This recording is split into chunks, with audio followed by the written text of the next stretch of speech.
सबसे पहले नमस्ते प्रणाम। हम आप सबके भाई गायक कुल्लू गोल्टू।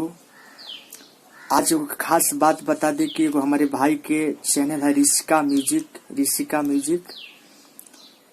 प्रेमी पिंटू यादव वो भाई के चैनल के सब्सक्राइब करी, बेल आइकन घंटी दबाई। और एगो खास बात बता दें कि हमारे एगो गाना छूटल है होली में पटका पटकी कैले बा और फिल्म चैनल से आयल वीडियो आ गया, आप सब देखे और प्यार दी। जय भोजपुरिया समाज।